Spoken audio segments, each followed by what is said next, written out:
Yeah, that's a good question. We're probably going to play a very similar style to last year. We believe in everyone touching the ball. Of course, you're going to have a few guys that are going to be more of your primary dodgers. We lose a Pat Keena from last year, but we think we have a young man in Ryan Wade who's a sophomore who's a similar Pat Keena. Of course, we got Big Jack Ray. We're expecting, hoping that he takes that next step and is a little bit more of a consistent threat on the offensive end. He draws attention, that's for sure. We have a guy like Grayson Terrain at the midfield, a dynamic dodger. We've got to make sure that we utilize him the right way. And we got a few little tricks up our sleeve that we've been tinkering with throughout the fall with how we want to take advantage of his skill set. But he, along with Casey Rees, Colin Feinlacher at the midfield, we feel as if our second midfield this year could be have a little bit more impact in our offense. And we have probably 5 or 6 guys battling for the 3 spots. Ray Wardell, who played on the second midfield a year ago, he's back, a junior. We have a young man, Pat Walsh, who's a sophomore. We feel like maybe this is a year he breaks out into the scene. We have a freshman, Brad Alexander, big, strong lefty that we feel has an opportunity to see some playing time. Ian Burgoyne, a sophomore from Darien, Connecticut. He's improved tremendously throughout the year. He might be the most improved player on our team over the last year, and he looks to compete for that second midfield spot. Even back on attack, young man Chris Hill, who's a junior, more of an off-ball, very slick, high IQ guy. David Little, a junior, played a bunch as a freshman, didn't play as much last year because that attack was, very much solidified with TJ, Patrick, and Jack, and he's looking to get into the mix. And a young man, Andrew Smiley, who played a little bit for us at midfield last year on that second midfield, and he's another man. So we have a lot of guys that are, competing.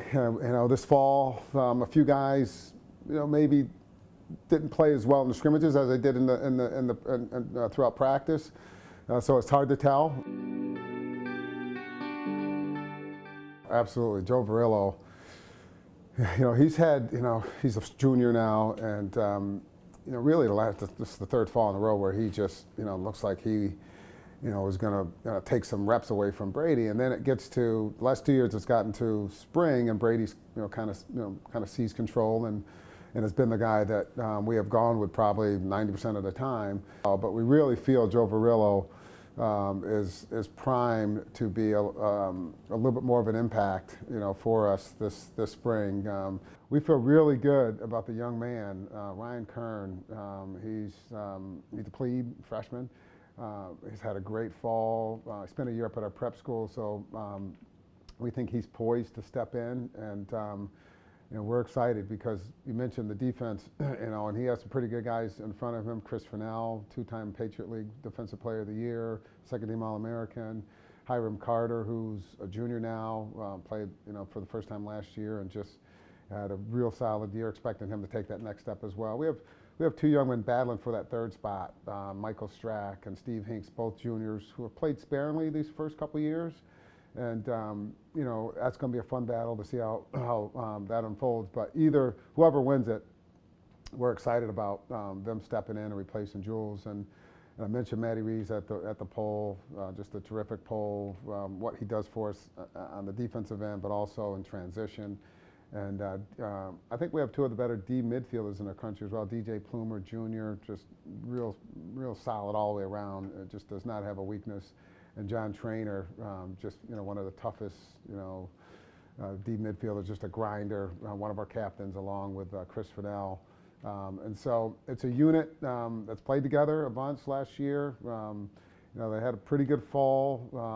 I think they're chomping at the bit because those last couple of games they felt like they didn't play as well as they could have, and so I don't mind that. I think they're coming in with a chip on their shoulder and really with something even more to prove. I mean, last year, yeah, they were good, but they felt like, man, those last couple games they didn't show as the type of team that or defense that they could be. So we'll see how that plays out. But we're excited about the defense. That's certainly a strength of our team, the face-off position, as we talked about.